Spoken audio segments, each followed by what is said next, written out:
baptiste du plateau Mont-Royal, fondé en 2012 par le pasteur Bradley Morris, loue un local à l'école secondaire Jeanne-Mance depuis le 27 septembre dernier. Ils y tiennent leur messe dominicale, mais le groupe compte s'impliquer davantage. Ça fait quelques semaines, j'ai eu une rencontre avec la directrice, puis j'ai pu lui poser la question « Comment est-ce qu'on peut vous aider? » Elle a été surprise, mais très, très contente. Qu'elle m'a donné une liste de 4 choses qu'on pourrait faire pour elle. Puis celle qui était la plus frappante, c'est le fait justement qu'ils ont fermé la bibliothèque.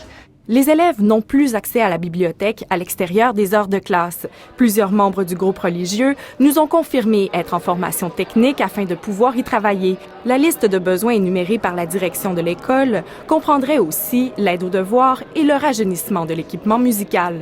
Selon la Commission scolaire de Montréal, aucune décision n'a encore été prise, mais elle confirme qu'une étude d'antécédents judiciaires pour leur permettre d'y travailler est en cours. Le fait qu'on soit dans une école, ça peut susciter certains questionnements, même de la part des élèves, de la part des professeurs probablement. La directrice nous a ouvert ses portes, mais ça ne veut pas dire qu'on est là pour commencer à les évangéliser. Nous autres, notre vision dans l'Église du Plateau, on dit qu'on veut prendre part à un renouveau spirituel, culturel et social.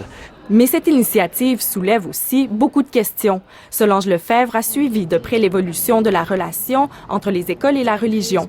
Sans se prononcer sur le cas de l'école secondaire Jeanne-Mance en particulier, elle est d'avis que les règles doivent être claires. On sait très bien que les États reposent beaucoup sur les bénévoles pour compléter ce que l'État ne peut pas faire. Mais si ça se fait dans une école où, encore une fois, se trouvent des personnes mineures, évidemment, il faut établir des règles claires.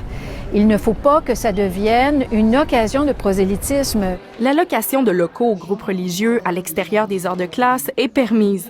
Mais lorsqu'il s'agit de contact direct entre un groupe religieux et des élèves, comment s'assurer que les intentions respectent le principe de neutralité dans nos écoles? On s'en va dans l'histoire, on s'en va à l'école pour montrer, pour aimer les gens, pour les aider, pour donner de notre temps, pour leur montrer l'amour de Jésus. Puis je trouve ça fou que Dieu nous utilise. Si on croit vraiment que Dieu transforme les vies comme il a transformé nos vies, mais ça va se ressentir. Puis les gens vont faire, non, il y a comme quelque chose qu'on n'a pas.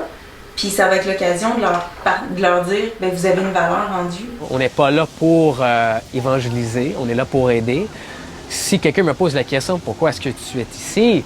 Je vais sûrement glisser un mot que c'est Jésus qui dit de chercher le bien-être de mon quartier puis aimer mon prochain. S'il voudrait en parler plus, il y aurait peut-être un autre moment pour ça, mais il faut faire attention avec ça. Peu d'étudiants sont au courant que le groupe religieux vient de s'installer à l'école. Christophe, étudiant à l'école Jeanne-Mance, a été engagé comme technicien lors des messes du dimanche qui se tiennent à l'auditorium de son école. Dans la famille, pour le moment, ça fait un peu bizarre parce que ma famille est très catholique, mais bon, je le dis, ça change rien. La présidente de la Commission scolaire de Montréal réagit. C'est qu'on prend en compte les personnes qui nous offrent des services de bénévolat. Et ces personnes-là peuvent être de toute origine, de toute religion, de tout secteur, de tout quartier de la ville. Ce sont des citoyens et on regarde leurs dossiers puis on regarde nos besoins.